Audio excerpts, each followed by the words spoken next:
All right, so I guess we are on March 15th. And so this is day 2 of self-isolation. All right, day 2, throw up the peace sign. I like that. I want the peace sign to come back. So if you like that idea, I like it. Sometimes I've cut people off in driving and they give you that look like, I want to fucking rip your head off because you just cut me off and my day sucks. And then I'll just do the, sorry, bro. Like, peace sign. We know that sign. Most people do. Throw up the peace signs to each other. Yeah, it's time for it to come back. So, I'm in my parents' garage because, well, I live with my parents because I am a millennial, and this is March 15th. I'm a 35-year-old man. I got 3 kids, and I love them. But for now, we're gonna talk about why I'm in my parents' garage. So behind me, you will see this big chamber. Okay. If you already know who I am and you're seeing this video, you probably have seen one of these things. Maybe you understand it's a float tank. It's an isolation tank. So let's talk about isolation. Oh, the water needs to be cleaned up. That's okay. We're going to clean things up because that's what we do when we isolate ourselves. So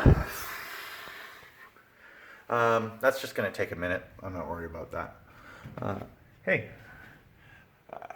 my employee, we built this tank. This was the first tank I built, actually, of a flotation tank that was sold commercially in Canada. It went to Edmonton, Alberta. That is in Canada, and it is up in northern Alberta, where there's so much like political shifting because there's oil there, right? So there's a lot of energy there, and there's gonna be a lot of money shuffling and power shuffling over what's happening around there as a pandemic plays out. And so whether people realize it or not, things are happening. People are trying to make decisions, and I don't know what those decisions are going to be. But for now, I just want people to know about an isolation tank because I have self-isolated. We're on day 2. And that means that we are in the process of getting our house cleaned. So, Donna's the nurse. She's the modern day mother spirit. I'm just the husband holding the phone. And, she'll tell me how to clean everything. We gotta use bleach. We gotta dilute it. We gotta spray it. We gotta wipe it. This is what we do when we clean things, right?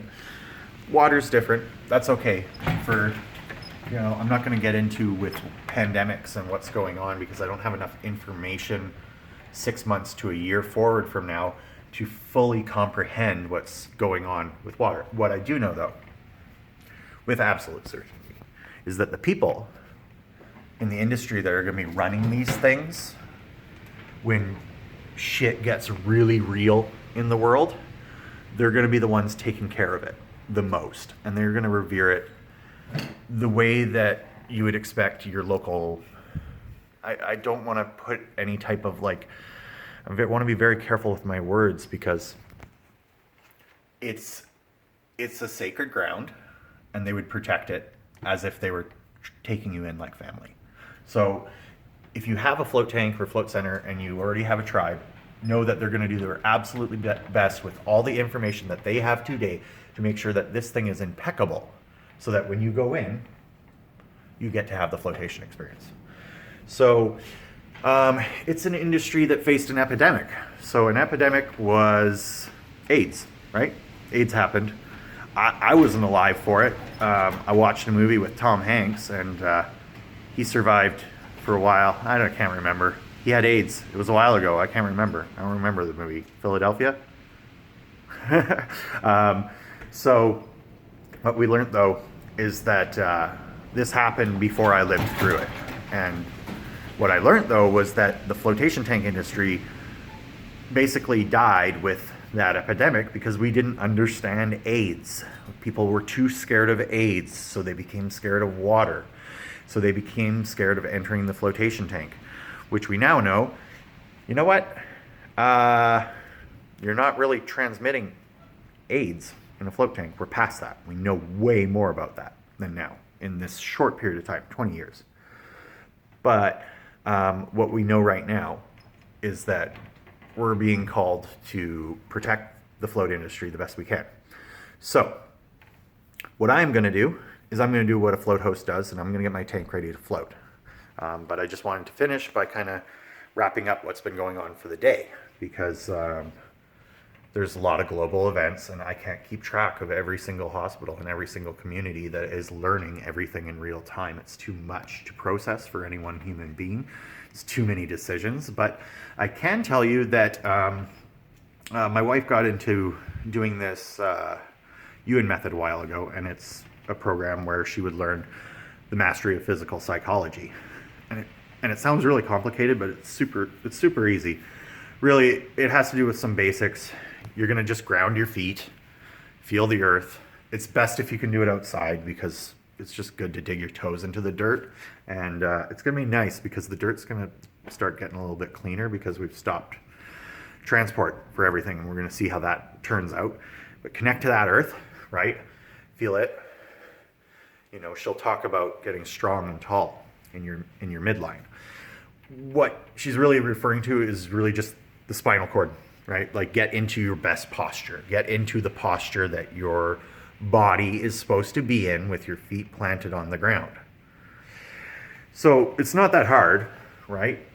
And then you engage and straight and pull from your midline, okay? This happens in a lot of different cultures and techniques and so on. This is a very basic stance, right? You're rooting yourself as a bipedal hominid. You're rooting yourself in the ground, right? And then you're connecting, you're feeling the ground, and you're just gonna tense anywhere you feel pain, and then release it. And you can just do it quick with your breath, like 2 seconds in, 2 seconds out. Tense, release, release. So right now I can tell you that I have a ton of pain in my upper back, and it's a spot where I've had pain and chronic pain for years. I can tell you that in this instant, with my breath, I was able to connect to when I tensed the pain and when I released the pain, okay? It's just a basic technique. People squeeze stress balls. Like, this isn't complicated stuff. But what I'm doing is I'm using this as the foundation for the language in which I want to try and communicate what I learned to do with my body and with my stress as this really complicated timeline plays out. So I'm trying to keep my folks up to speed with how a pandemic plays out without overwhelming them.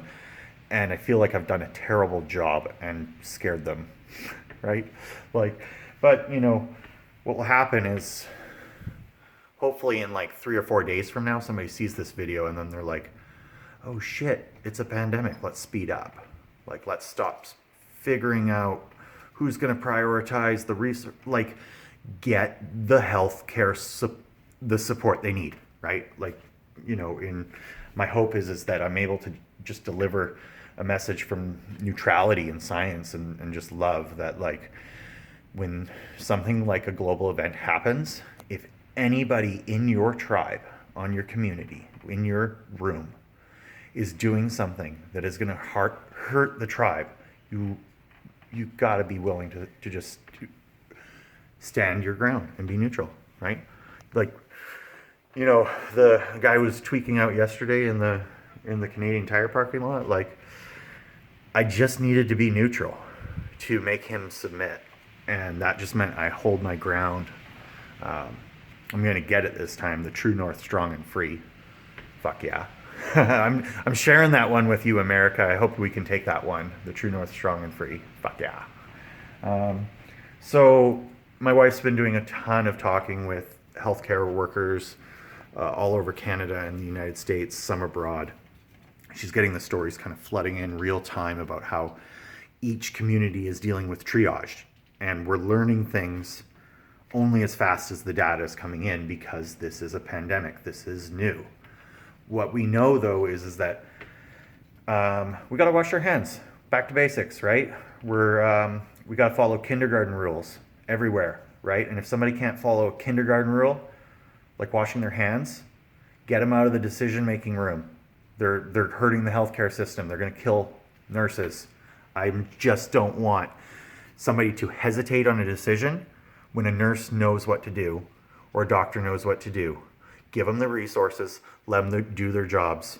The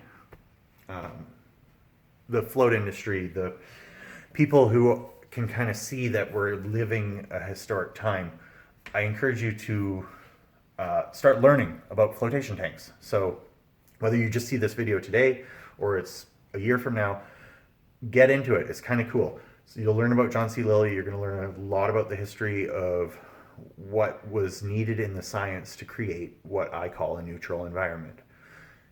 Where neutrality happens is where strength happens, and where strength happens is where recovery happens.